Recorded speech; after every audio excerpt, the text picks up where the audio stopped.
Suresh, can we Yes, sir. start? Yes, sir.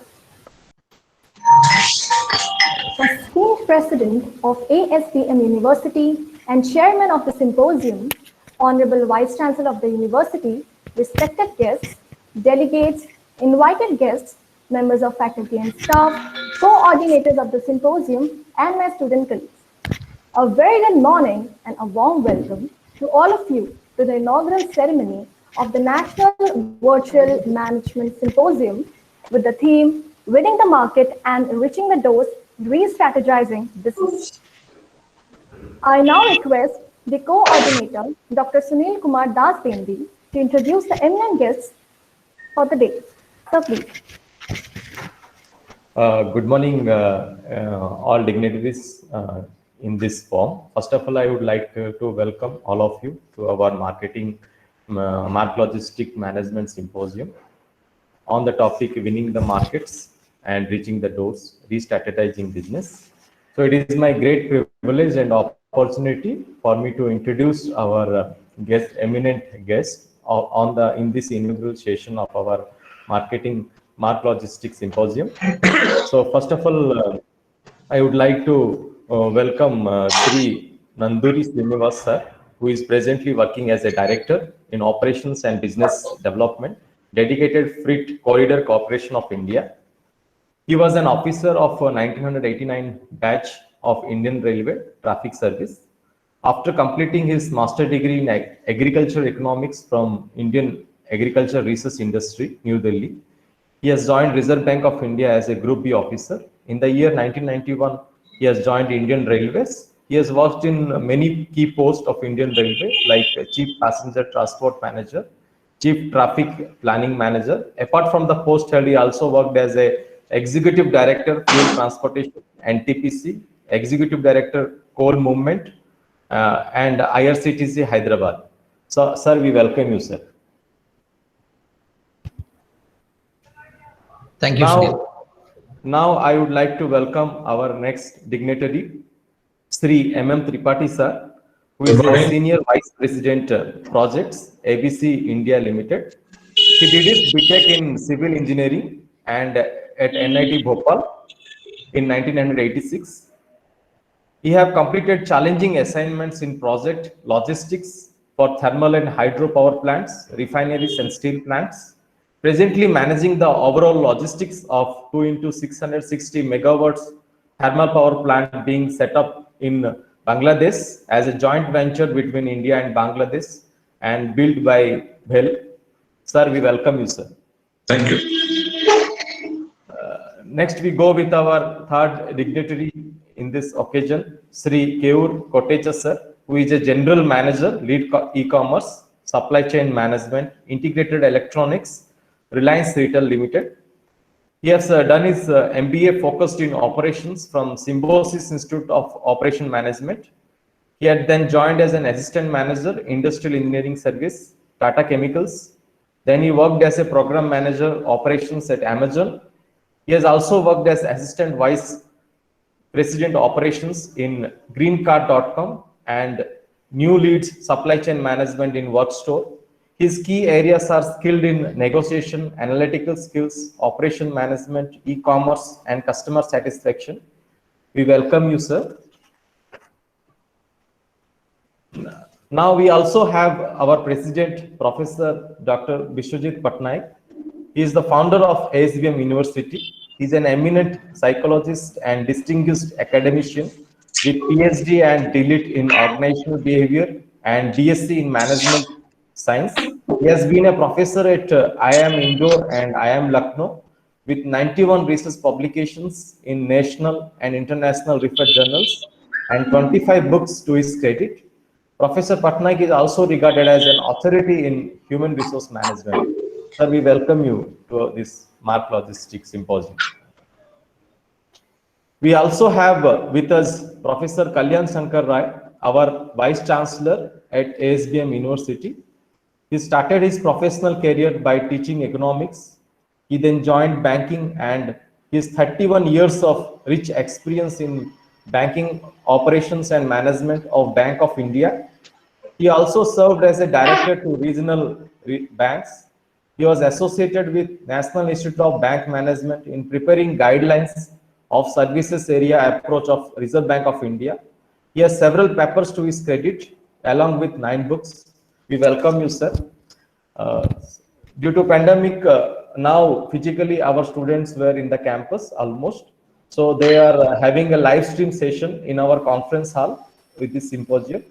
Uh, and we are starting with this virtual program. I cordially welcome you all to this, to our Mark Logistic program. Welcome you, sir. Over to you, Sri. Thank you, sir. I now request our Vice Chancellor, Professor Kalyan Shankar Dey, to deliver his welcome address. Sir, please. Thank you, Shreyasi. Thank you, sir. Mr. President, our eminent speakers of this inaugural session, the participants of this symposium, my faculty colleagues, and the students. Before coming to ASBM, I had worked for a public sector bank. And when the whole batch, we joined the bank in 1975, the entire batch was sent to Mumbai, then Bombay, for training. Our training program was inaugurated by our CMD, the then CMD, Sri J.M. Saxena, a veteran banker. While interacting him with, after the official program, a batchmate of mine asked him why he had not seen any advertisement of the bank in newspapers. Mr. Saxena was a very jovial person, but he suddenly became serious and said, "Young man, this bank, we never go to the customers. They come to us. Remember this if you want to make a career here." Not only the banks, there were many organizations then which did not consider marketing to be important. In fact, when I went to NIBM Pune, National Institute of Bank Management, in 1987 for my PGDBM, the institute did not have any marketing department and we did not have any course in marketing in our PGDM. Subsequently, I attended one MDP on effective marketing in XLRI Jamshedpur in 2003. I did not then find a single book in the library, in XLRI library on service marketing, the subject in which I was interested as a banker. The point that I want to make is that marketing as a formal discipline is not very old, and logistics is still a younger discipline. But both the disciplines have made rapid strides, and today we cannot think of life without marketing or logistics. Incidentally, ASBM takes pride in the fact that we are the pioneers in the country in introducing a full-fledged master program, master programs in retail management and LSCM in 2007. Marketing helps fulfill our needs and logistics delivers codes. In a way, they are opposites. They are complementary, but they are opposites. Marketing is very much visible, while logistics works on the scene. Marketing is high decibel, while logistics is silent. But just as opposite poles attracts, both the subjects are very much intertwined. In fact, marketing cannot be effective without effective logistics and supply chain. That is why we at ASBM have combined the two and coined a new term, Mark Logistics.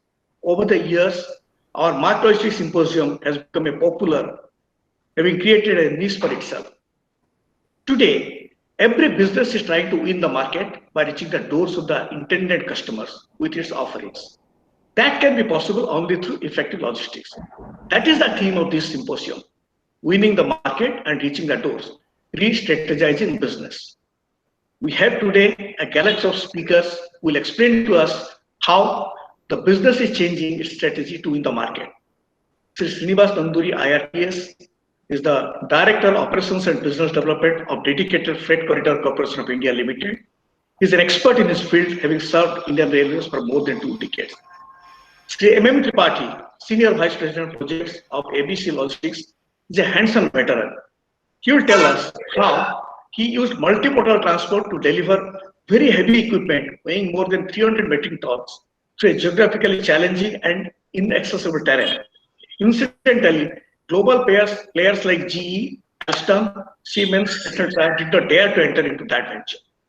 We also have with us Sri Keyur Kotecha, General Manager, Lead E-commerce Supply Chain Management of Reliance Retail. He has expertise in e-commerce and retail. I welcome all eminent speakers. I welcome our president, Professor Biswajit Patnaik, an acclaimed academician and a management guru. I also welcome all the participants. My colleagues in the faculty and our students, they are attending this particular symposium in our auditorium through live streaming. I also welcome them to this. Thank you. Thank you, sir. I now request the guest of honor, Shri Keyur Kotecha, General Manager, Lead E-Commerce Supply Chain Management, Integrated Electronics, Reliance Retail Limited, to deliver the address of NMS Mark Logistics 2021. Sir, please. All right. So first of all, just one technical nitty-gritty, because we are dialing through the webinar mode. So am I properly audible, right? Yes, sir. Yes, sir. All right. Yes, thank you. Yeah. So, before I start, let me acknowledge Sir Dr. Kalyan Shankar Roy, Honorable Vice Chancellor for SBM University, and let me thank him for inviting me to this particular national level symposium. I'm really thankful to you, sir. You have given me this opportunity. Also, I would like to thank Dr. Biswajit Patnaik, who is the president of SBM University. And before I start, let me just narrate, the reason why I joined this program. So on 22nd of January, when Dr. Biswajit Patnaik has called me, right? So he has explained me why Mark Logistics word, and he was very, very passionate about the Mark Logistics word. And then he has also explained that, why this particular theme is very, very significant in today's time, right? The winning the market and reaching the doors. So basically, it's re-strategizing time for the businesses post-COVID era, right? So he was very, very passionate about it, and I really thought that, wow, I mean, that is the subject wherein I would really like to be participating, and I would really like to speak on that particular subject. So yeah, I think that has really interested me, and thank you, Dr. Biswajit, for inviting me for this particular symposium as well. And of course, Dr. Sunil Kumar Das, who was constantly, behind me, making sure that everything is running smoothly. So thank you for your effort as well. And I am really fortunate and humbled to kind of share the dais with Sri M.M. Tripathi ji as well as Sri N. Srinivas ji, who are like veteran in the industry, and I'm still a newcomer and trying to learn things. So I'm really very honored and humbled to be sharing the dais with the dignitaries like Tripathi ji and Srinivas ji.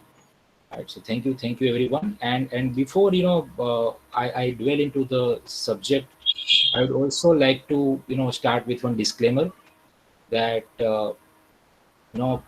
whatever I discuss is purely basis the current industry market practices and the scenarios. Nowhere it is related to the my current organization wherein I'm serving, or probably in any of the past organization wherein I've served. So we should not directly relate to that. And whatever I speak is basis my individual capacity and whatever I have seen, read, observed, experienced, right, in during those last 13-14 years in this industry, right? So that's with the disclaimer, I would like to start that, right? So when we talk about the logistics and re-strategizing the things, so let's just understand the history, right? So I would really like ask all of you to pause for a moment and think that how the world has changed, right? So let's understand that what has happened in industrialization 1 during the 70-60 to 80-40, like Honorable Vice Chancellor has said that how he has changed, how he has seen the changing of the marketing, right, from his career, starting his career, and then in currently 2020. A similar way, we have to understand that how the industrialization has started and how they have changed the way we are working, right?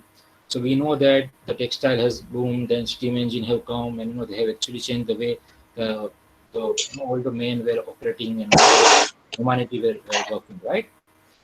And then there was a second industrialization wherein steel manufacturing was started, and today also Odisha is one of the integral part of the steel manufacturing, right?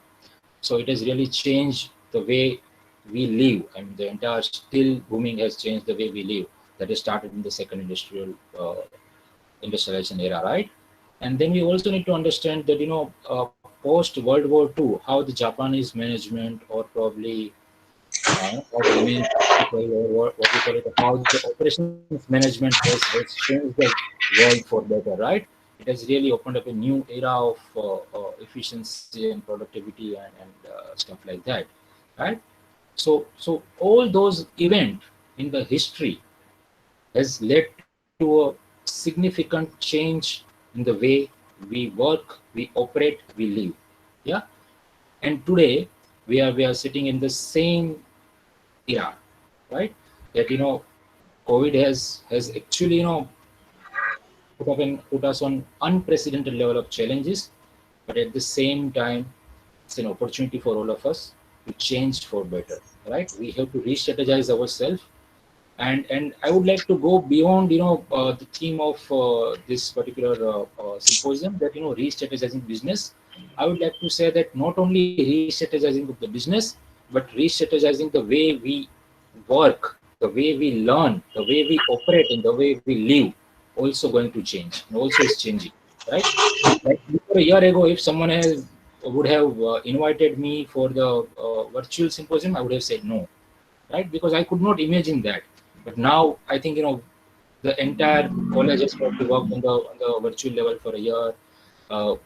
All those industries and companies have kind of worked virtually, and though they have worked and strive and excel, right? So we know that everything is changing, right? So COVID has really triggered that change in the way we work, we live, we operate, right?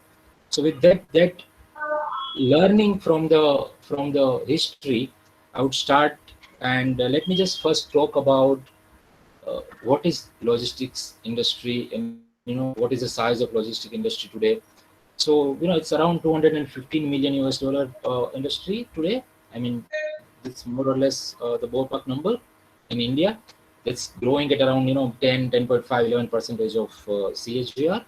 So I mean, it's not fixed number because there is no proper study done on that, but it's assumed that it's kind of growing at around 10 to 11% of CAGR, the entire logistics industry, right? And that's actually a phenomenal growth, right? And actually that's bigger part of our GDP as well. It's around 14-15% of the entire GDP. So that's very important sector or industry, right? And it provides the employment to more than around 2.5 million people, so around 22 to 25 million people, so around 2.5 crore people are kind of getting employment from this particular industry. So it's actually an important and very important piece of the entire value chain, right? And we know that globalization has really changed the way uh, all those industries and all the companies were working, right? There is a lot of country to country, industry to industry, right? And services to services. So there is a lot of synergy is required between the industries and the countries. There is a lot of interdependence are there on many of the things to kind of achieve certain things. And in this entire piece, the logistics is actually very important and a pivotal role, right? Because they are actually the pillar of the synergy between everything, right? So we know that in after 22nd March 2020, I mean the India has imposed the national-wide lockdown, and at the same time world has also imposed the lockdown. So I would say that not only the country was under lockdown, but the entire world was under lockdown, right? And we have faced numerous challenges in terms of we means the entire industry and the all the people living on the earth and planet have faced numerous challenges in terms of movement of goods and movement of people and all the stuff, right? And to specific to the logistics industries, yes, the logistics industry has also faced a significant amount of challenges in terms of resource availability. Rest of the dignitaries can vouch my thought that yes, there was a lot of shortages of cargo, truck, tempo, rail, road, air availability, right? And of course, the workforce is actually a very big portion of how we operate the logistics, right? And there was a lot of resource crunch in the workforce side as well, because obviously people have moved to their respective states, respective villages and towns and stuff like that, right? So obviously the cost of doing business has also increased on that time, and in those time wherein the lockdown was there were some delays, there were some commitment issues, and there were some uncertainty issues as well, right? I mean, we were dealing in the uncertain situation, which nobody was aware of, right? And so yes, it was a challenging environment, but I would say that we, as a logistics industry, have emerged as a winner, right? Because we were the backbone of, the or probably lifeline of the entire economy, and that is something very evident, right? The way the entire logistics industry has fulfilled the demand of essentials, non-essentials, medical supplies, and today also the way logistics industry is fulfilling the and distributing the vaccinations and fulfilling the need of the people in right. It's phenomenal, right? And I would say that all those challenges have kind of taught us a lot, and we emerge as a winner, right? We have changed ourselves, right? So all those constraints were actually helping us to improve as an industry, right? So let's kind of understand what is trigger for those changes, right? So one trigger, which is kind of today, is uh, the IoT thing, or probably Internet of the Things, or the digitalization, right? So the technological advancement is one of the biggest trigger to change, the way logistics industry has operated over a period of time, right? Gone are the days wherein people were writing on the piece of paper and maintaining the books, and probably giving a physical challan, or probably giving the physical docket to you. So all those things have kind of digitalized, and that has really helped industry become more efficient, right? And of course, the use of RFID technologies, the use of barcoding, right? Nowadays, I don't see any industry which is not using barcoding, which is not using RFID technologies, right? So, and of course, the machine learning, right? So, machine learning has really helped the industry to do the forecasting in a better fashion, to do the certain inspection-related activities in certain fashions, and it is evolving. The machine learning AI is evolving on a day-to-day basis. Yeah. So that has also helped us change the way we work, right? And of course, the second piece, probably, which is important is uh, probably changing the consumer preferences, right? Particularly if I talk about the B2C segment, the business to consumer segment, the consumer preferences are also changing, right? They are not only uh, focused on one channel of buying, but they are also kind of searching through the multiple channels. So even if they buy it from the channel wherein they are buying it, but they do a lot of research. They kind of come up with a lot of information. So this is information era, right? Earlier the information were not available, but we know that in last 5 years the where data has boomed in India, right? I mean, probably the smallest of village has the internet connectivity and the availability, and actually they know about what are the product features, what are the service features, where do I get it better, and probably how do I get it better, and all the stuff, right? So that is also kind of one of the trigger for logistics industry to change. That's the second to talk about. Third is obviously with the COVID time, it has taught us that we have to shift the sourcing strategies as well, right? I mean, we means the entire industry will have to change the sourcing strategies as well, right? It is no longer can be dependent on any one country or any one state or any one segment per se, right? We have to come closer to the customer in whatever we do, right? And of course, the government policies, which is also helping uh, logistics industry to kind of drive the changes. Like that there are a lot of waterways are being developed, water bodies are being explored, then roadways are kind of undergoing change. Where the other dignitaries can speak more about it, but yeah, that's it's also one of the trigger for change.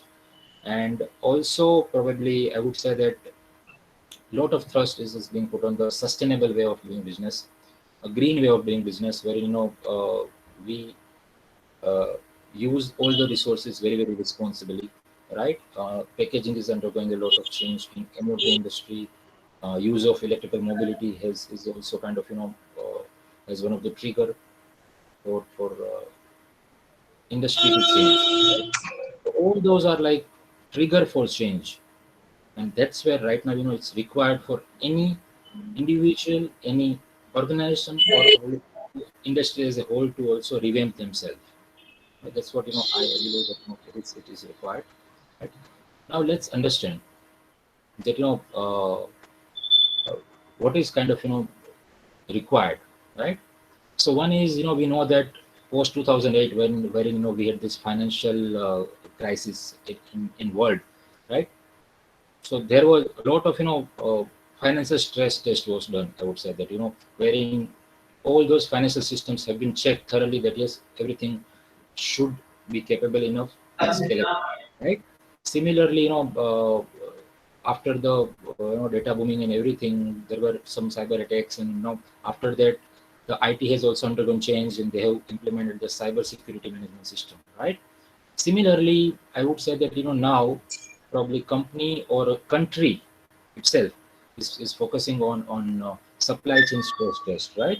They are also focusing on how to improve the supply chain, right? Or probably how to make sure that your supply chain is flexible enough, nimble enough to kind of make the changes in an agile fashion, right? Immediately, right? And that's where a lot of focus is there on making the supply chain a scalable uh, way, right? And of course, the national logistics policy will definitely help us, wherein our focus is on integrated supply chain, seamless supply chain, efficient, reliable, green supply chain, and sustainable supply chain as well, right? Wherein we use the best in class people, technology, systems, processes, right, to make sure that we deliver the right set of thing, and we reduce the cost from 14% of GDP to around 10% of the GDP, right? So that's where it's required. Now, since I have a less time, actually, I can talk a lot on this subject because it's really my favorite subject. But I will stick to myself, and I will focus on what is currently changing, and how the re-strategizing is happening in the industry as a whole, right? So safety was always important, right, in the industry, but now with the safety, the well-being of the people, the health, hygiene is becoming probably the first priority in whatever we do, right? That's number one. Second is the digital interactions are increasing. Obviously, the number of notification you get, number of status update you get, or the visibility you get it through the digitalization is increasing. So earlier there were very few companies which had the control tower or operations control per se. Nowadays, the smallest of the small company is also having a very focused control tower, where they are controlling the entire set of activity just by sitting in at one place, right? So control tower or operations control is also one of the things which is kind of helping us change. That's the second thing. Third is of course digitalization is driving a lots of efficiency measures and cost improvement as well in an industry, right? Fourth, I as I said that the sourcing strategy is also undergoing change, and people are thinking of a multi-level sourcing instead of single sourcing. Flexibility is a key word. Adaptability is a key word, where people are becoming more and more flexible. Industry is becoming more and more flexible. The processes and the way we have set up the entire infra is becoming more and more flexible to adapt to the certain changes, or probably unforeseen changes, right? So flexibility is the keyword. Of course, the from the business perspective or B2C perspective, I would say the omni-channel is becoming a key word.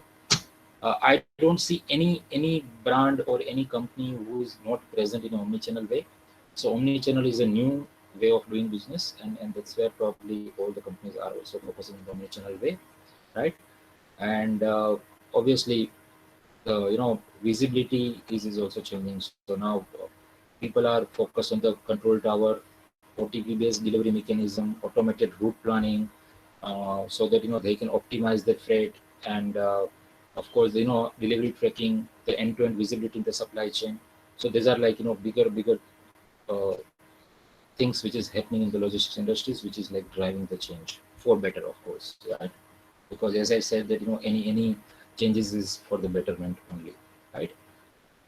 Before I wind up this particular discussion, I would like to say to all the people who are kind of, all the students rather, who are listening to me and, who are listening to this symposium, that your future is good, your future is better. Why?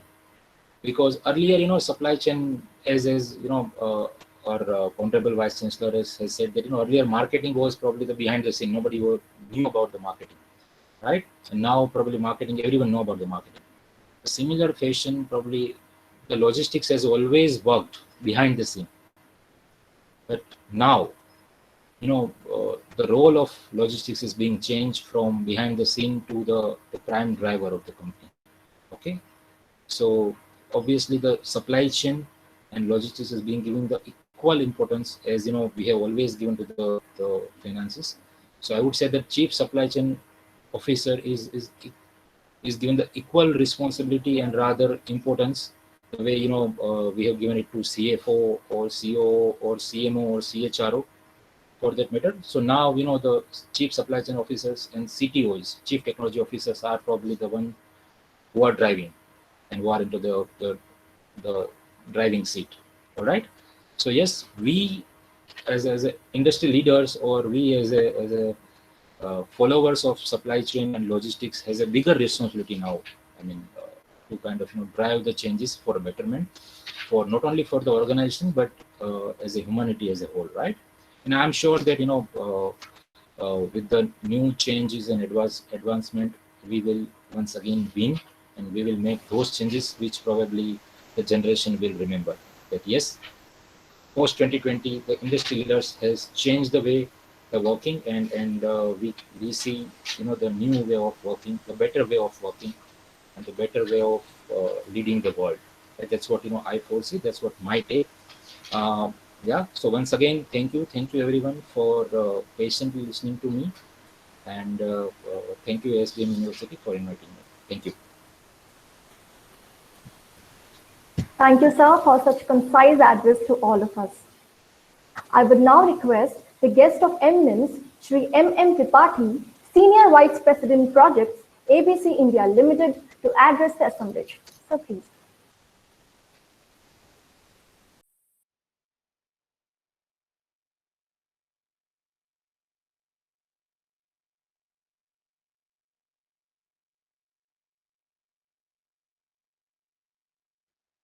Good morning. Can you hear me? Yes, sir, you're audible. Yes, sir. Good morning, Yes. sir. Okay, thank you. Good morning, and it's a great pleasure for me to get invited for this symposium, which is bringing a platform where the professionals can interact with the academic people, and that's a nice thing for me. As a professional, it's my first experience to share a table with academic people, right? Logistics in last 10-15 years has gained a lot of importance. In fact, supply chain management is a new word which has emerged in last 10-15 years and has been given a lot of importance. I am linked with this profession in supply chain management for the last 30 years, in fact. And I handle a specialized area of supply chain, which is called project logistics. Supply chain is a big topic, which gives a big picture. And in that, we have warehousing, transport, and there are so many activities involved in the supply chain, sourcing. So I basically focus on transport of projects, because projects require a very specialized kind of transportation. I'll give you an example. For example, power projects. Now, power projects basically are two, three types, like thermal power projects, hydropower projects, and the gas-based power projects. And when they are set up, the location is chosen as close as possible to the site where the raw material is available. Because transportation of raw material to a distant place is economically not beneficial.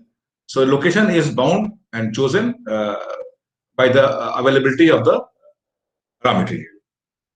And to illustrate this example, I have taken a case study of a power plant which was set up in the northeastern state of India, Tripura, in the year 2013-14, and in which we were participating, and we did the entire logistics of the heavy equipments. I have made a PowerPoint presentations, and I will try to share with you so that it will be a bit clear for you guys.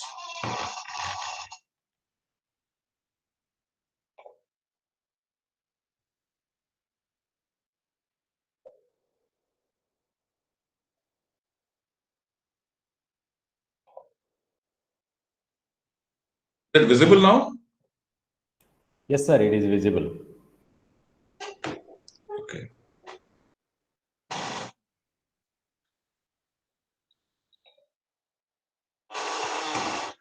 This project was located in a place called Agartala, which is the capital of Tripura, and there was a lot of gas available in that area. But government was not knowing what to do with the gas because there was no industry to utilize this gas. So the company ONGC, which was the owner of this gas reservoir, talked to the government of Tripura to utilize this gas as a source, prime mover for the power plant, gas-based power plant. And so they made up a joint venture company, government of Tripura and ONGC, and named this project as OTPC, ONGC Tripura Power Company. And it was set up to establish a power project having 2 units of 363.3 megawatt, 2 into 363.63 megawatt at near Tripura. Now, as you know, earlier this logistics was not given much importance. They thought of everything, that how much gas will be available, how much power will be produced, how it will be evacuated, who will be using it, how the transmission lines will be laid down, everything. But they did not pay much attention to how the equipments will come in this place, by road or by water, whatever. So that was given a least priority, and they got the sanction from the government that you can start this power project. Now, when they floated a tender that OTPC wants to establish our plant in Agartala, near Agartala, in fact, around 60 kilometers from Agartala, none of the big companies in the world were interested, though it was a very big project. For example, that time in India, Siemens was there, Toshiba was there, Alstom was there, he was there, and they all are the players of the big power projects. None of them showed much interest in that because they found out that the route which is leading to Tripura, Agartala, is a very treacherous. And these power projects require a very big kind of machines, which weigh around 300 tons, 200 tons like this. And to give insight into the, how big these are, you can consider that normal Indian bridges on the highway are designed for carrying maximum load of 70 tons. So if you want to carry 300 tons of load, either the bridge will break or you cannot take it. So they were not very interested, and none of them participated in the tender, neither GE nor Alstom. Government of India finally checked why they're not participating. Then they found out that there is no viable route to go to this place. So there is a route available from Calcutta to go to Tripura, Agartala, which goes via from Calcutta. You have to go to Guwahati, then you have to go to Silchar, and then you have to go to Agartala. the route between Silchar and Agartala is totally hilly and having a lot of U-turns where the long vehicles cannot move. So again, they started a feasibility study that how it can be taken, because until to take the equipment there, you can't set up a power project and you can't think of any evacuation or supplying it to anybody else. So it was a big challenge in logistics that how to transport these equipments to the site. My company, which is ABS India Limited, which specializes in this kind of transport and the feasibility studies, took up this challenge. And we did a thorough survey of that area, how it can be taken. While doing, we found out that by road, it cannot be taken, because Calcutta to Agartala site is around 1700 kilometers. And there's a hilly terrain. Lot of bridges, almost 160 bridges are there, which will require construction of bypasses. Bypasses means it's a temporary structure which has to be removed later on, but which can take the load for the time being. But it's an uneconomical thing and it is not practical also. Then we focused our views on the multimodal transport, and we found out that if we take these equipments by waterway to Bangladesh and from Bangladesh to Tripura, because if you see the map, I'll show you here. Here is Calcutta. Now, if you want to go by road, then you have to take this Calcutta to Siliguri, then Guwahati, then come down, then you come to the site at Tripura. This entire stretch is around 1700 kilometers long, and the area between Silchar to the site Agartala is totally hilly, where you can't take any kind of heavy load. But we found out that if you go from Calcutta by waterways to Bangladesh, this is a waterway actually. We go from Calcutta through the waterways up to a place in Bangladesh called Ashuganj, and then at Ashuganj, you can offload this thing, and then by road from Ashuganj to Agartala is hardly 110 kilometers. But the problem was that Bangladesh will not allow Indian vehicles to go inside, because you need a kind of permission. It's a sovereign country, so it will not allow. But that was the only way it can be taken to the site, these equipments. Otherwise, it was not possible, and the power project will not start also. Finally, our then Prime Minister, Mr. Manmohan Singh, was there, and they spoke to the Bangladesh government, asking for a one-time permission so that Indian goods can cross through their country to reach Agartala. You'll be surprised to know that the border at Agartala, from there the site is only, I think, 70 or 80 kilometers. So what we thought that, I'll go to the previous slide. We will load these equipments on a floating ship, which is called barge. I'll show you here, next slide. This is a barge, and especially I'm giving you example of a gas turbine. This is a gas turbine, which is 300 tons weight. And this is a barge. So what we did, we loaded this turbine on a barge. Barge is a floating body, which has got a plain deck. Using a motor boat on the front side, it can pull it. In the reverse also, it doesn't require a draft. Draft means the depth of water. It can move in the 2-meter water also, but that is the only way. So what we did, we made a kind of a jetty in Calcutta, and we loaded this equipment using the hydraulic trailers on a barge. Now, this transport of heavy lifts has got a very different kind of setup.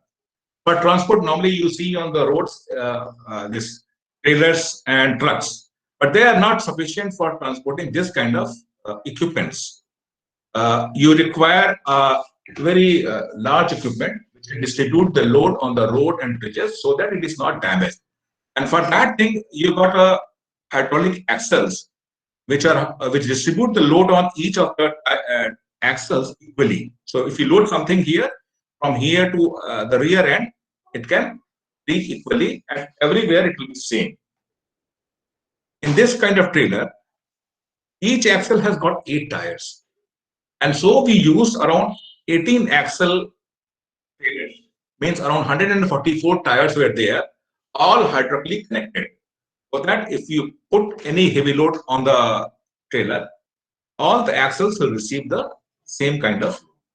So this way it was loaded, and it was moved from Calcutta to a place called Ashuganj. Ashuganj is in Bangladesh. Here you can see the Ashuganj. This is Ashuganj jetty. It has come, and again it was taken out from the bar to the land in Bangladesh.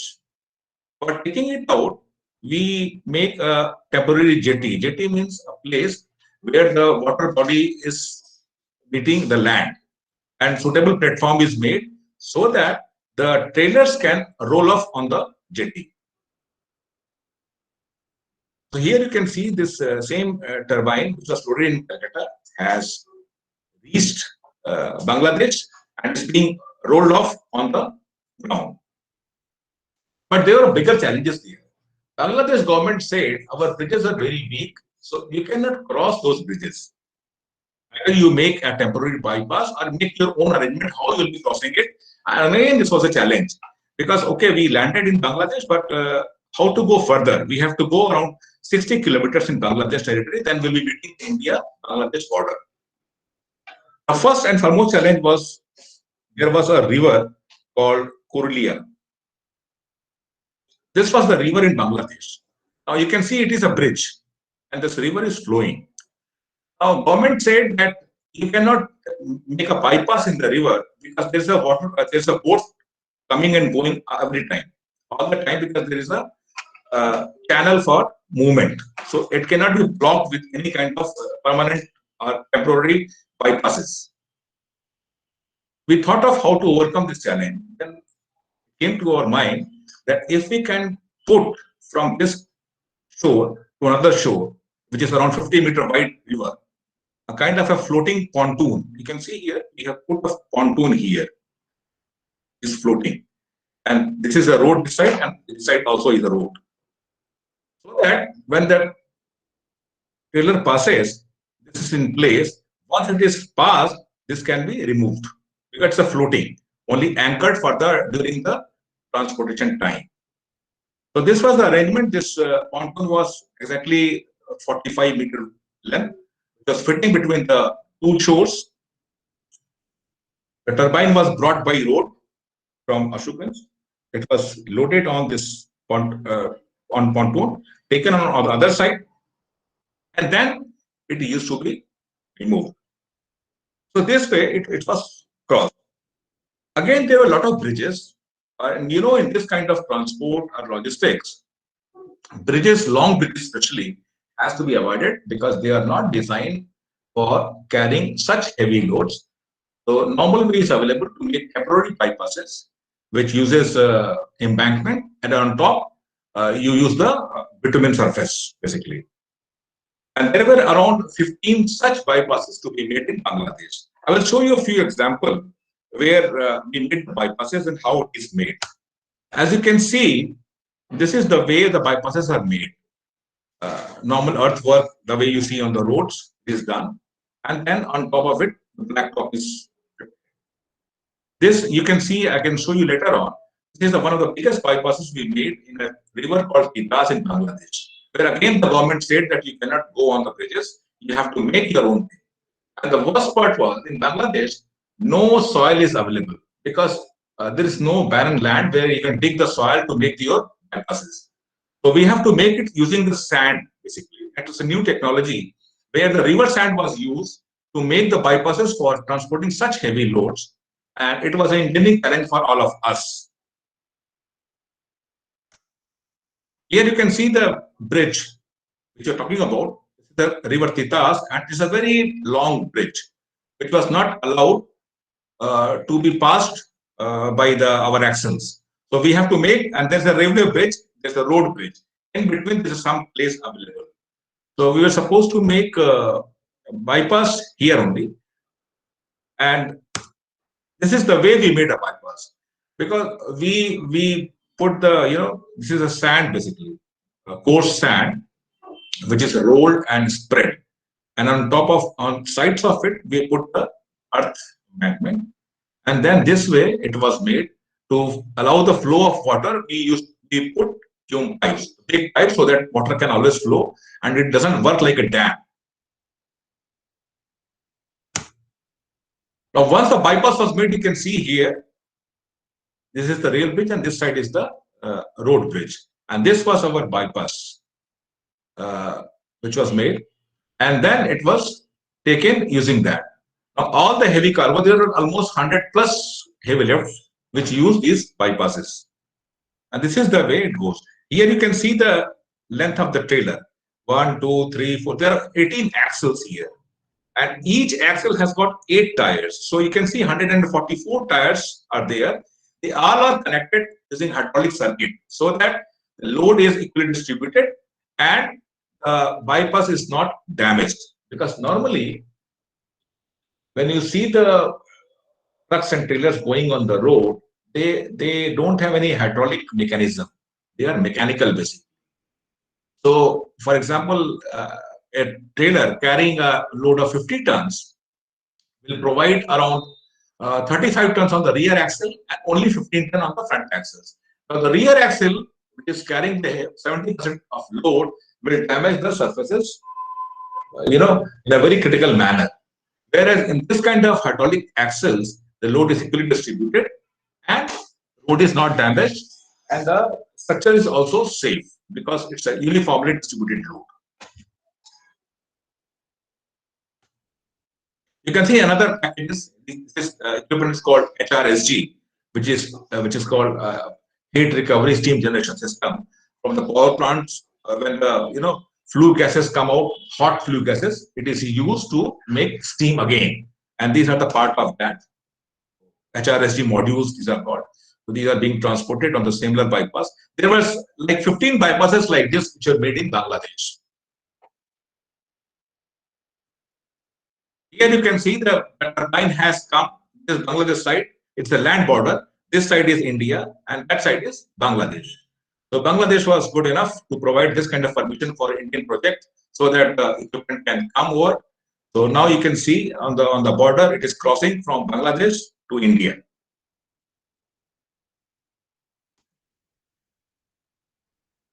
Once it was in India, near the project site, there was a river called Gumti. As you can see, it's a full flowing river. Again, the Indian government also said that bridges cannot be used because such heavy loads cannot be taken on the bridge, and it will collapse because they are not designed for that kind of load. And we were left with only option to make a bypass. Now, making a bypass in such kind of flowing water is very, very challenging. But it's, again, we use these hume pipes. Around 80 hume pipes are there with a dia of almost 1 meter. As you can see, and upstream side there was a barrage. The barrage was closed during it was put in the place, and on top of it the embankment was made and the blacktop surface was prepared. So you can see the flow is also there, and the temporary bypass is also made. Once it was made, now you can see this turbine is passing on this temporary road what was built. The amount of challenge you can think of in transporting such kind of material. So this was a temporary bypass, which is like a bridge only, and through that it was taken. These are some of the photographs which show the various kinds of equipment which are required for setting up a power project, and it poses a challenge to transport. Here is a stator. This is a kind of a boiler. This is a transformer. So this kind of equipments are there which are very heavy and need a special kind of feasibility study and transportation mechanism. Just done in this. Now, finally, this thing reached its OTPC project site, ONGC Tripura Power Company. Finally, it entered. So you can see this thing, what kind of challenges. I am just giving you some glimpses in the project logistics which is involved. It's a engineering management challenge basically, and it has to be taken care of in refinery projects, in steel plants, in power plants, in other such industries. For example, I'll tell you, like hydropower plants, they are mainly located in the hilly region where you have a flow of water from a height falling below it. The locations are very challenging. As you know, around 50% potential of the hydropower is in Arunachal Pradesh.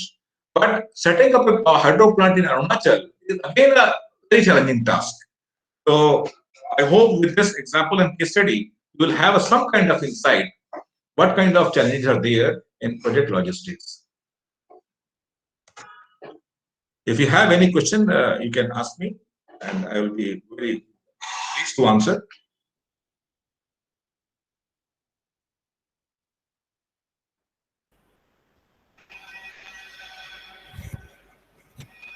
Shreyasi? Thank you, sir.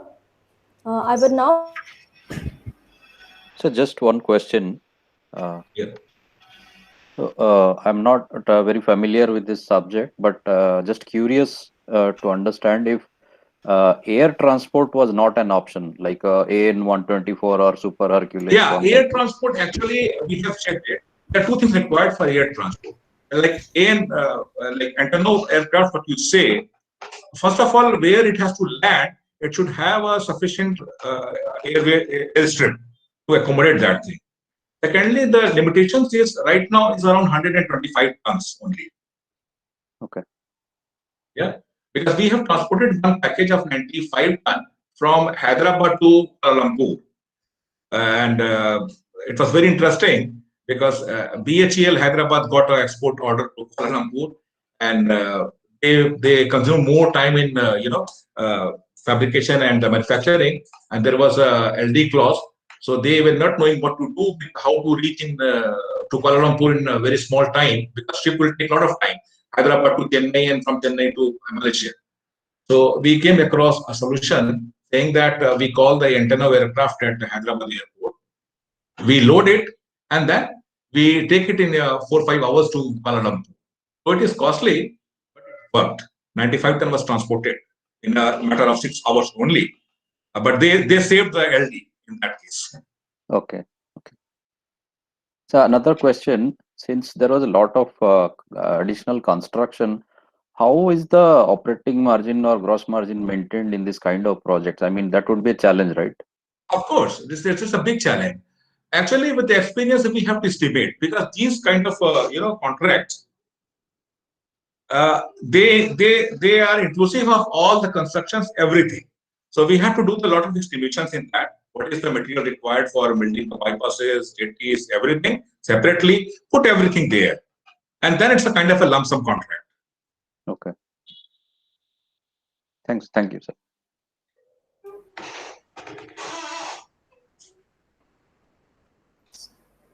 Shreyasi, you can go ahead with the agenda. Yes, sir. Thank you, sir. I would now request the guest of eminence, Shri N. Srinivas, IRTS, Director, Operations and Business Development, Dedicated Freight Corridor Corporation of India Limited, New Delhi, to address the gathering. Sir, please. Thank you. First of all, my thanks to ASBM, Dr. Patnaik,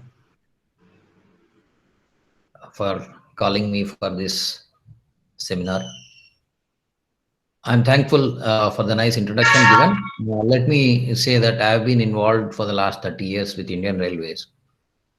And basically, all of you are aware, Indian Railways is prominent logistics and transportation organization of this country.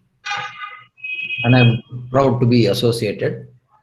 Now with this dedicated freight corridor coming up, in fact, when Dr. Patnaik talked to me, I was immediately taking it as an opportunity, because the entire focus of reaching the customers, reaching the doors and winning the markets, that's the goal for which dedicated freight corridor has been set up.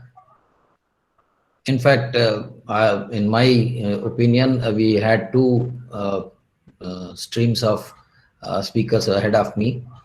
One is talking about the retail, one is heading the retail industry. Another is a leading logistics person who is reaching things to the customer. I would say that we have been established to take care of the nitty-gritty of this logistics business. The foremost challenge which we all are facing now is how do we reach to the customer? Let me just, I will not be able to give any specific these things or anything, but let me just recap our old thing. See, ultimately the product going to the customer has been the basis of marketing. But if you look at marketing as a word, you will not find it before 1900. There is nothing existing in literature because that is all Western literature which we are talking about. But marketing as a basic concept has been there ever since man civilized and got into a sort of civilized structure. People taking their product to the customer has been the basis of development and development of trade. And the logistics involved and the costs thereof, they decided the comparative advantages and how the settling of industries have happened. But the progress of industrialization has eroded the very basic tenet of customer focus. We have been concentrating on the rather than looking at how do we go about meeting the customer demand. Now, over the years, lot of issues have come up. Lot of issues have come up about customer focus.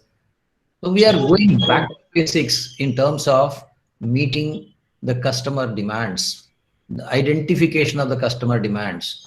And we are, in fact, in the words of Kotler, we are coming back to the exploration of and creation of the value and satisfying that value demand. I would only say,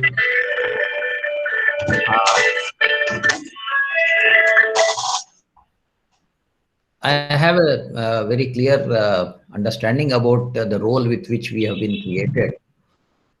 In this case, Indian Railways, which we have been there right from the independence time, we have a market segment occupation of or the I would say the market share was in the range of about 75 to 80% of the total logistics in the country. Today, we occupy about 37%. This falling market share is an indication of the changing marketing scenario, changing logistics scenario in the country. Because one is the technological advantage, second is the advances in the other sectors, third, the proliferation of the consumption centers, and all the consequences thereof, which resulted in specialization of the transport needs and the diversification of the markets to various other sectors, resulted in all this lessening of market share of Indian Railways. In between, we have changed over from individual customer to block rakes like industrialization. We have also gone into a sort of a block rake wherein our quantity limitations, our quantity acceptance has become suitable to people who move in large volumes. Now, I would only say this has been the trend in the industrial world. Now, what has happened is over the years, Indian Railways has grown in size. Today, we are moving about 1.2 billion tons of the traffic. But what is the share? It's about 37%. And consequently, Indian economy is spending almost 15% of the GDP on logistics cost. Now, if you look at road and rail transport costs, rail transport will be coming down, will be lower comparatively to road. But there is preference to go by road. 57% to almost 60% is going by road. The reason for this is there are many reasons for this, especially the confinement of railways to the large volumes, losing the customer focus, and individual customers who could have contributed getting back to road because of the size matters and also the ease of doing business. So dedicated freight corridor is one way responsible has been entrusted with the objective of winning back the model share to railways, that is by becoming a complementary agent to railways and increasing the access to individual customers and increasing the rail share thereof. So how do we go about? Let me just say that we are going back to the basics. We are now going back to the basics and identifying who are all the customers who are requiring the need for transportation, what products are moving. Now we are redefining what exactly is our marketing focus, whatever has been in Indian Railways, and we are coming out with new strategies. That's why when Mr. Patnaik called, Dr. Patnaik, Professor Patnaik called me, I felt it's in fact redeeming our objectives. Then I can just voice out what we have been doing in this particular area. We are now creating a dedicated freight corridor by way of what were the problems with Indian Railways. We are now trying to take care. Let me just tell you, all of you might have been exposed to Indian Railways by way of traveling as a passenger. The biggest problem we faced was that the golden quadrilaterals which we have, that golden quadrilateral has become congested, almost capturing 16% of the track has been carrying 58% of the traffic which has been moved, and the ease of movement has not been there. Delays, congestion, no transit assurance, and the size limitations, that is everybody has to come in a particular lot and above. Individual customers could not, the small customers have been lost. So when we started this dedicated freight corridor, what we did, we have created a corridor wherein there is a dedication to the freight total, so that which will result in offloading of this entire tracks to passenger trains, which will facilitate the passenger trains to move at higher speeds with ease, less congestion, and also ensure a focused attention on the freight, which resulted in, we have also identified, if we have to move bulk, go into the bigger products. So we have eased the limitations of movement, that is the size with which the Indian Railways has been maintaining the standard dimensions. That is, you can move in a particular dimension of commodities, that has been eased. Our moving dimensions are bigger, wider, and heavier. We can carry axle loads of 25 tons, which results in heavier trains can be moved. Our train size is about 1500 meters. So a trailing load of about 13,000 tons can be achieved. We are now going ahead with the technology in such a way that these trains can move at 100 kilometers speed, which is almost 4 times that of Indian Railways. So we are now looking at a quicker way of sending any train on this dedicated freight corridor. So faster, heavier, longer. Because of these qualities, our unit cost of transportation is abysmally low. We hope to achieve a 40% cost of movement compared to Indian Railways. So there will be a significant reduction of logistics once we become operational. Today we are only operational by about 650 kilometers in 2 stretches on eastern and western dedicated freight corridors. By June 2022, 2,800 kilometers of the track will be dedicated. Both eastern and western dedicated freight corridors will come into operation. Then the full technological game changer, that is the DFC, will be available to the major customers or the customers of Indian Railways, and also the new customers who have been sending with higher costs their products to various destinations. Our greatest achievement is going to be the reduction in the unit cost and the speedier turnaround. Once we give the cheaper alternative with the transit assurances, That will become the game changer and increase the market share. That's how we are going to adopt the business strategy. The second business strategy which we are doing is identifying the needs of individual customers. We had gone ahead and taken the list of people who have been dispatching various consignments, singular or in bulk or in lots, to various destinations. Whatever can be brought onto the rail, by giving them a unique solution, which in terms of the cost as well as the easily movable property. Then ease of movement, ease of doing business. These are the mantras with which we operate now. So shortly we will be coming out with some more business strategies. I can share with you one of the biggest success stories is going to be our roll on roll off practice. We had identified that maximum number of trucks are going from Delhi towards Gujarat ports.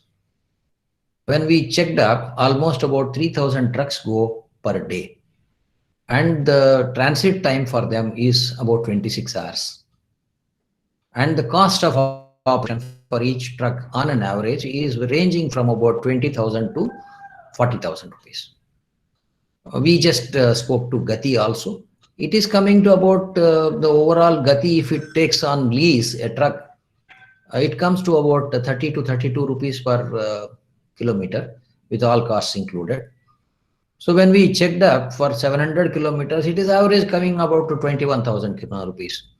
So we put that entire thing, we worked out our costs. We found that if we operate these trucks instead of traveling on the road and congesting the roads, if we carry them on our wagons, we will be saving precious diesel for the country. We will be offering them a faster ride and seeing that the door-to-door business mechanism of the individual customer will be met. At the same time, the cost of operation will come down. So we made a marginal costing theory by departure. This is a significant departure from the Indian Railways established fully distributed cost theory. We went into the marginal costing theory, got the entire tariff system revised, and then we have produced an offer for the business community. We have just released that RFP into the market. We are expecting a big success because what price we are offering is in the range of 20,000 rupees compared to the cost of the truck to move, and also the reduction in the transit time. So these are certain business strategies which we are coming. We are changing the business model and we are trying to reach the door-to-door business sector, which has been the fort of the roadways. We are also having multimodal connections in terms of collaboration with the Waterways Authority, collaboration with container operators and the ports, so that the entire EXIM traffic and the domestic traffic, whatever has been moving, will be moving at a cheaper rate on DFC. The fundamental objective with which we have been established is to reduce the unit transportation cost, to bring in a significant reduction in the logistics cost. That will be achieved, and that should be available to the customers by 2022 June, when we become fully operational. Already in the sections which we have opened, we have achieved significant reduction in unit cost operation, reduction in unit cost operation for Indian Railways. And we are seeing already in Kanpur to Khurja section where we are operating, in spite of the foggy weather, our average speeds are in the range of 63 kilometers compared to 24 kilometers on Indian railway system.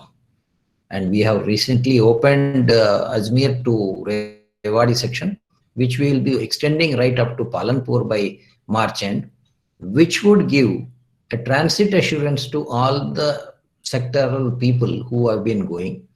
And by June this year, we hope to connect to the hinterland of Uttar Pradesh, so that individual customers who have been facing difficulties in moving their products to the EXIM markets, they will be getting an access. And we have already aligned a section of transporters and the freight forwarders, aggregators in such a way that all of them will be moved to dedicated freight corridors and utilize this cheaper solution to achieve significant reduction in their logistics cost. When we are talking about marketing and logistics, ultimately the one thing which decides is the price. So we hope to achieve a significant reduction in the cost of operation for individual customers, and also at the same time provide ease of doing business in such a way that no customer needs to come to us. We are going to operate on an IT platform wherein sitting at home, a customer can definitely book his consignments and get the confirmation. We have been drawing from my experience in IRCTC what we did to the customer. I remember when I joined in IRCTC in sometime in 2003, we were trying to persuade customers in Hyderabad to book tickets on internet. We were giving them an example that you can go and you can just sit at home and book your ticket. So many people refuse, saying that I give it to my HR company or my HR organization. And my target in those days when I started my internet ticketing campaign was about 5,000 tickets in the month. Now we are talking about Hyderabad alone, where we are looking at it, something like 5 lakh tickets in a month. It is crossing 5 lakh tickets in a day in some peak days. So this is the change of technology which we are adopting. Same thing in DFC also. We will be providing an IT platform wherein a customer who is desirous of moving anything on the rail, irrespective of the size of the consignment, can approach, and he will be guided in a 1 minute time. He will be given what will be the cost, where he has to, where the consignment will be booked, where the consignment will be picked, and how it will be delivered, transit time. These are the things which we are giving individual customer focus. So the objective of changing the strategy is going to be adopted. Change in strategy of keeping the customer in the focus is the main objective for us. And that is how we hope to win back the market. So I thank again ASBM, Asian School of Business Management, for giving an opportunity where I can express what we have been trying to do.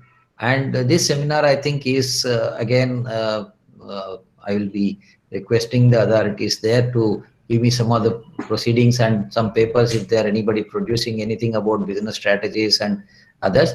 Yeah, I'll be very happy to share this thing, and we will be taking some ideas from this seminar. Thank you very much. I hope I will send a presentation for the students of Asian School about the dedicated freight corridor and what strategies we have been adopting. Thank you very much. Sure, sir. Thank you very much.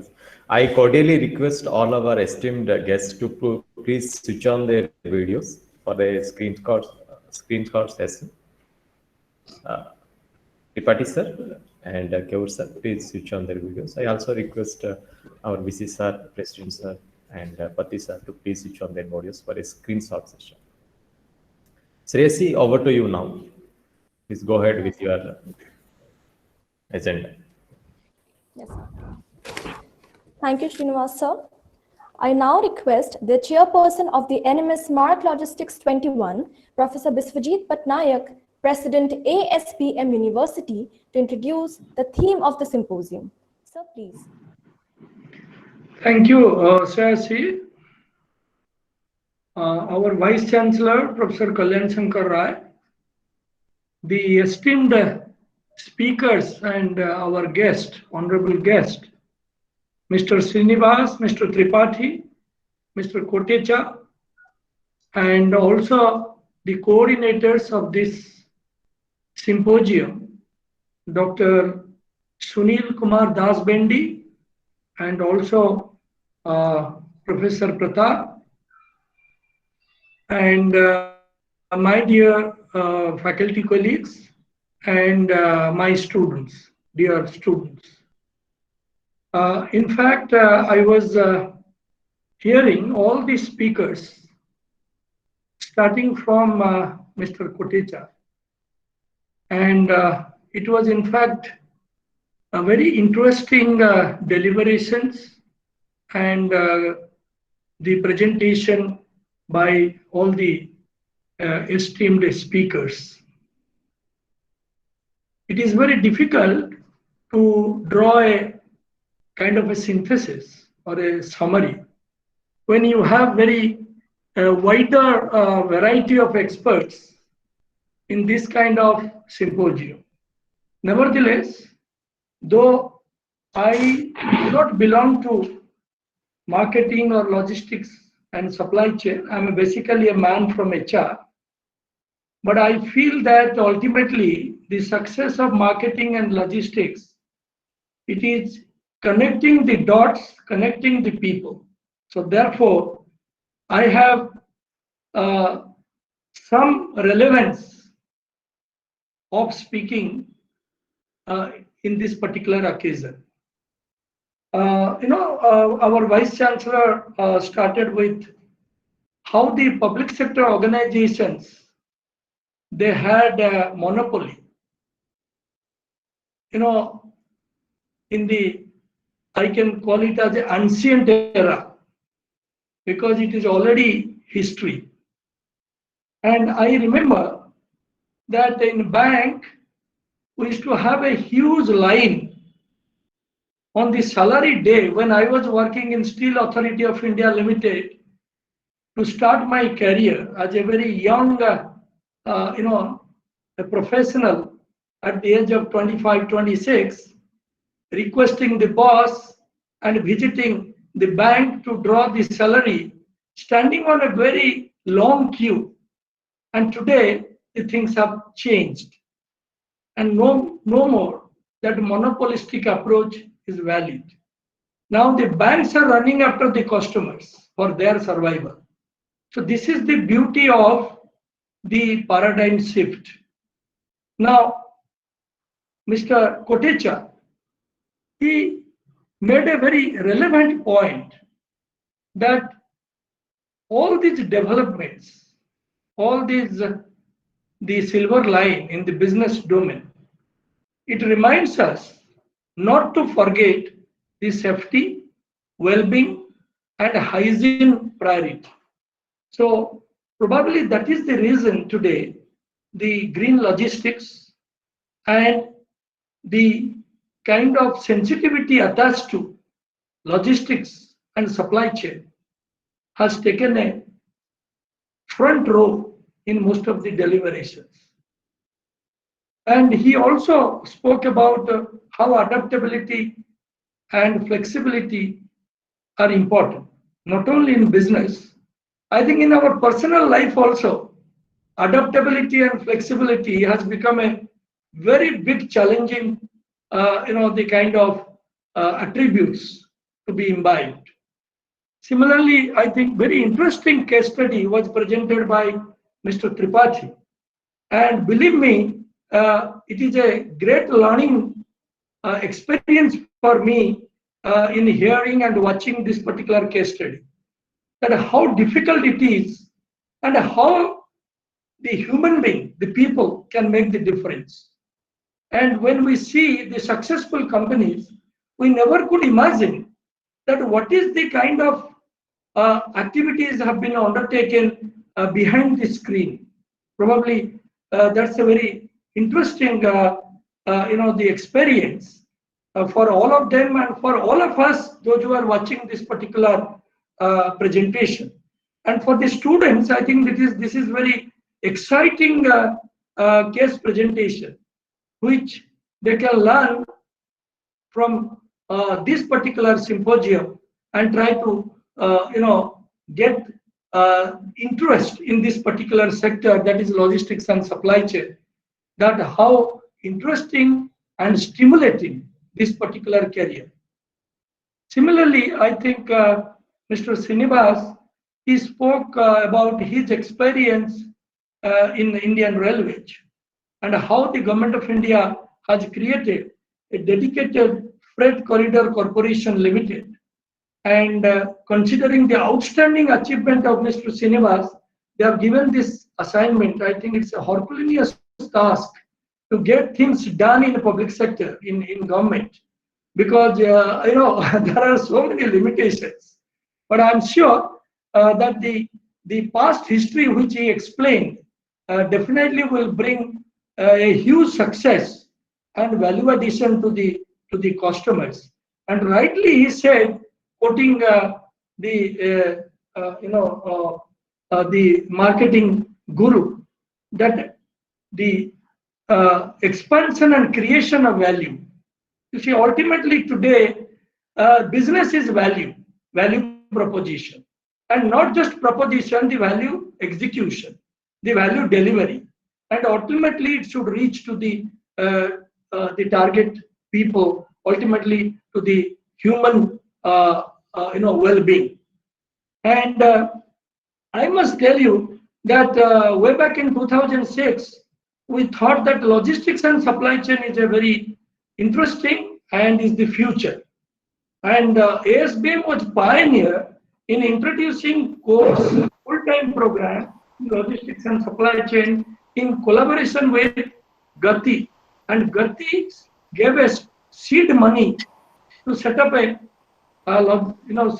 Center of Excellence. I am thankful to Mr. Mahendra Agarwal extending all his support in the initial days to pioneer the logistics and supply chain discipline in management education. And it reminds me that there is a relevance of starting logistics and supply chain excellence center in Odisha, because if you look at the history, the maritime trade had flourished in Odisha during the ancient time, and there is a mention in the work of Kautilya in Arthashastra about Kalinga, the great Kalinga, which was famous for the trade and business. So therefore, I'm sure the time has come now. Odisha should excel in adding substantial value to the discipline in creating a very good mix of marketing and logistics and supply chain in management education. I was browsing through a couple of articles, and I was trying to understand that why you need to re-strategize in the business. When we look at the research publications worldwide, you will be surprised to know that many companies, they don't adopt any strategy at all, because the strategy has become very small transition. Now, frequently changing strategy has pushed many companies not to have any strategy. But I am not in favor of saying that there should not be any strategy. Now, why do we need re-strategizing business? That is a fundamental question of this particular symposium. Now, why we need? Because we want to winning the market and reaching the doors. Now, winning the market and reaching the doors is a very big challenge, not only for Indian companies, for the companies worldwide. You will be surprised. A very interesting article which has been written by a great Tarun Khanna, who is a professor in Harvard Business School. And the co-authors are Palepu and Jayant Sinha. And all these are, of course, Indians.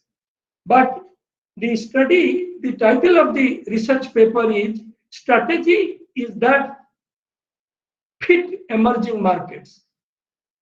Now, they have explained that how the market has changed. And in the changing market, why we need re-strategizing business.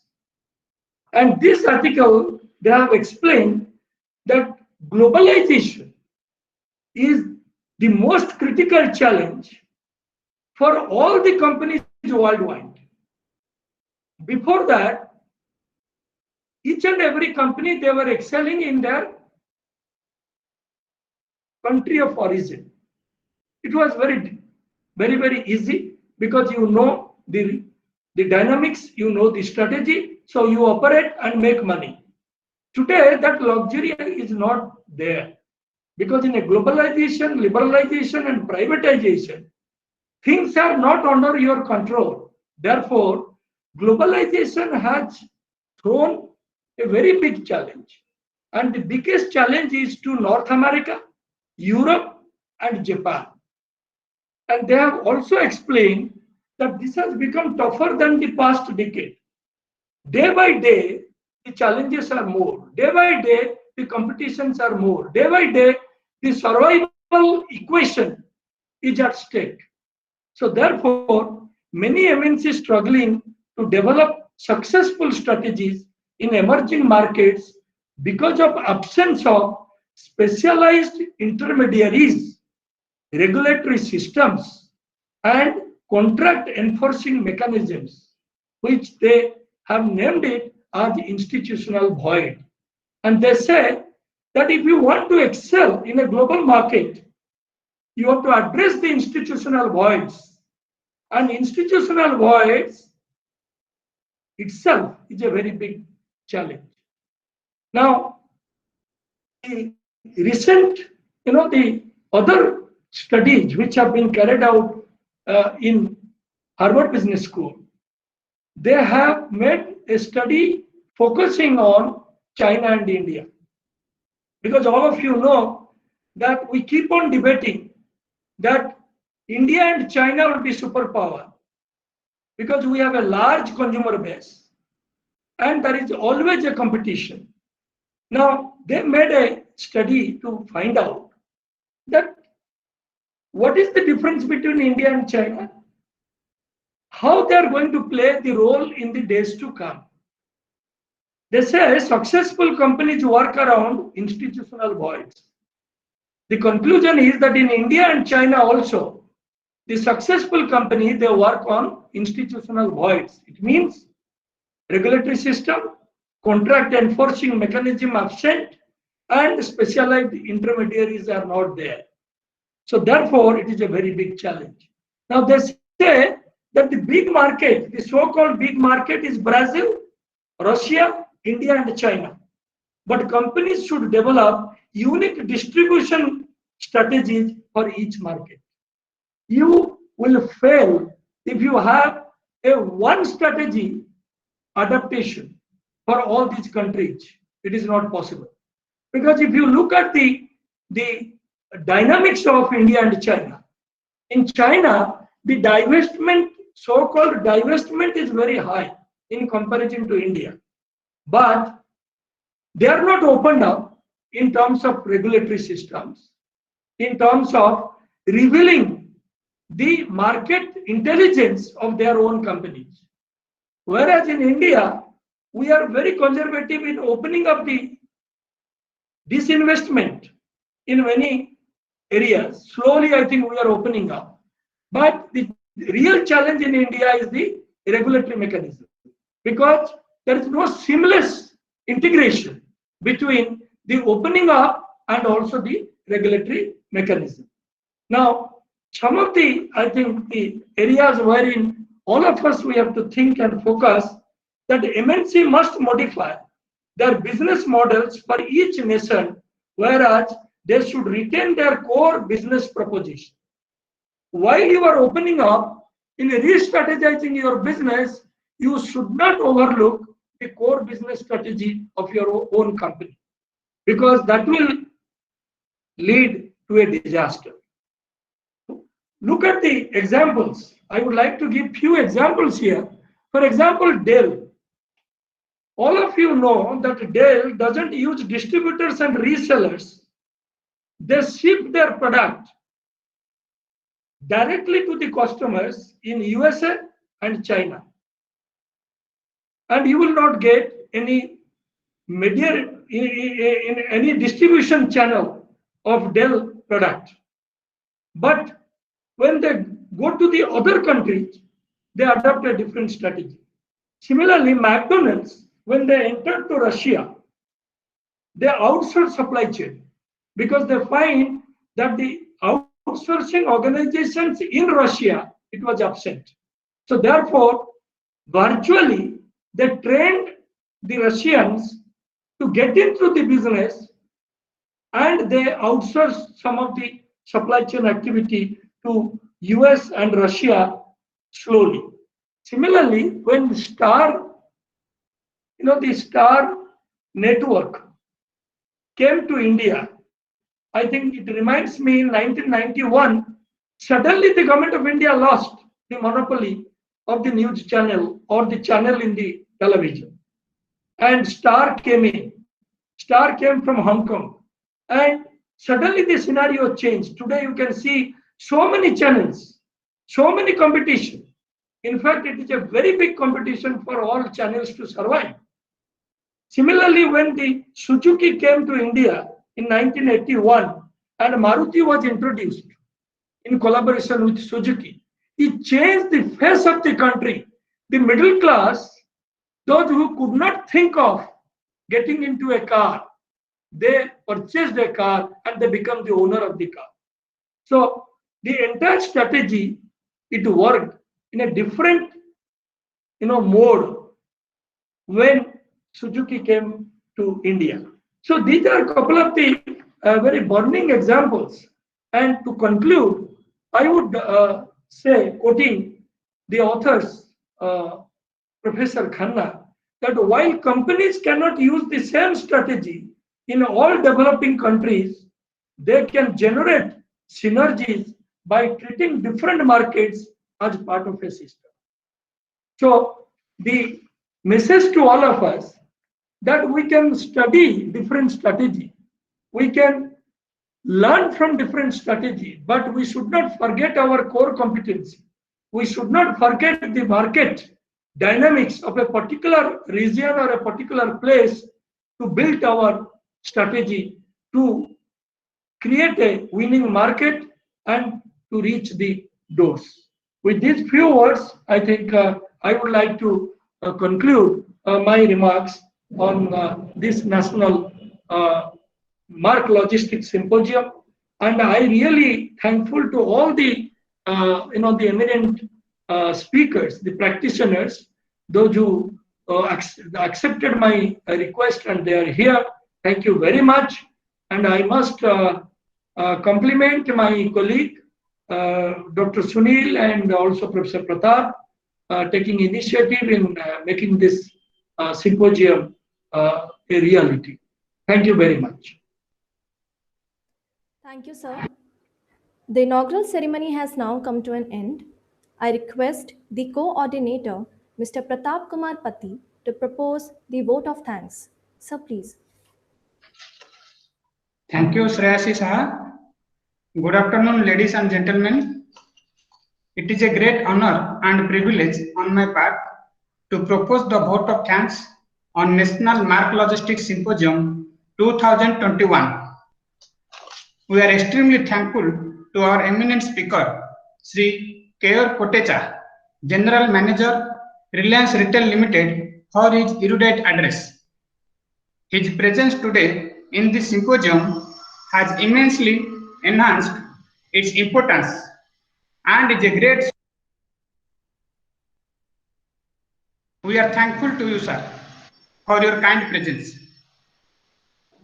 We are deeply grateful to our distinguished eminent guest, Sri Mihir Mani Tripathi, Senior Vice President Projects, ABC India Limited, for his enlightening address. I take this opportunity to express our sincere thanks to you. Thanks a lot, sir. We are grateful to our eminent guest, Sri N. Srinivas, Director, Operations and Business Development, Dedicated Freight Corridor Corporation of India Limited, for his excellent erudite address. We are thankful to you, sir. Thank you. I place my sincere thanks to Professor Dr. Biswajit Patnaik, Founder and President of ASBM University and Chairman, National Mark Logistics Symposium 2021, for his able guidance in matters pertaining to the growth and development of the university. Thank you, sir. I extend my thanks to our revered Vice Chancellor, Professor Dr. Kalyan Shankar Ray, for being a constant source of inspiration for all of us. Thank you, sir. I would also like to thank our respected Pro Vice Chancellor, ASBM University, Professor Dr. Falgu Niranjana, for her untiring support and guidance. Thank you, ma'am. I also extend my heartfelt thanks to Dr. Sunil Kumar Dasbendi, co-coordinator and the coordinator of National Math Logistics Symposium 2021. I also extend my heartfelt thanks to Dr. Manmat Nath Samantara, Registrar of ASBM University, and Dr. Jyotiranjan Mahanti, Dean School of Business, and other faculty members for their untiring contribution for institutionalizing this program. I also extend my heartfelt thanks to all the faculty members and particularly their active participation in this particular event. I also extend my heartfelt thanks to all the IT and administrative staff for their active support in this symposium. My special thanks to all my loving students for their active participation in this symposium. Thank you all. Thank you very much. Thank you very much. Thank you. Thank you very much.